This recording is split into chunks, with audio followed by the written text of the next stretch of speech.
a man discovered a completely naked woman deep in the forest, unaware that her feet were actually bird claws. However, the boy saw this scene clearly. Unexpectedly, the female demon suddenly turned her head, as if warning him not to do anything bad.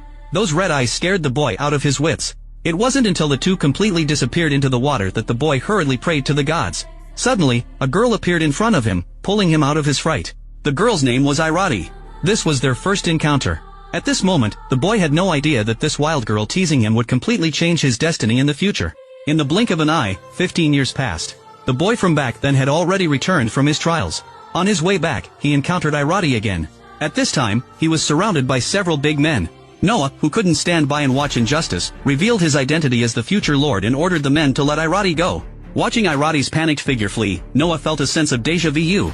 But right now, returning to inherit the position of lord was the main task at hand. However, when he returned to his territory, he discovered that inheriting the position wasn't as simple as he thought. His grandfather had been seriously ill for a long time, and power had long fallen into Oliver's hands. Seeing his grandson return, the old lord could finally pass away. Before his death, he specifically instructed Noah to bury his father and himself together. To fulfill the old lord's last wish, people had to go and relocate Noah's father's remains. But just as they were about to open the tombstone, the tribes which suddenly appeared to stop them, saying that doing so would bring terrible consequences. However, the people only thought the witch was talking nonsense and opened the tomb without hesitation. From then on, strange things began to happen. When the coffin from underground was lifted out, Noah, who was walking at the very back, suddenly saw something terrifying. And then, the scene inside the coffin left everyone stunned. It turned out that what lay inside was not human remains. Seeing this, Oliver began to make a big fuss, saying that the Lord was the incarnation of a demon, so Noah's bloodline was impure and he had no right to inherit the position of Lord. Faced with pressure from all sides, the bishop could only give Noah 7 days to find his father's remains, otherwise he would have to pass the position of Lord to Oliver.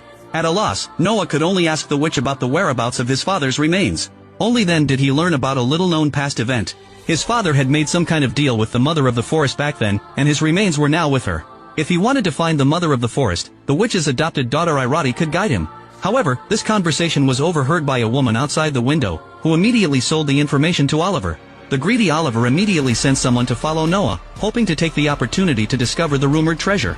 Early the next day, Noah and Irati entered the forest. Irati wanted to catch up with him, but she didn't expect him to be so arrogant. But then, they encountered a problem. Noah's horse refused to go any further, seeming to be very resistant to the stream water. He didn't know why this was the case, but Irati could read the horse's fear. She said that the stream was once filled with the tears of female demons, but they had disappeared without a trace because Oliver had brought people to overlog the area. Noah couldn't help but think of the female demon he had seen 15 years ago. Those red eyes were unforgettable for him. At this moment, he was amazed to find that after Irati's reassurance, the horse actually obediently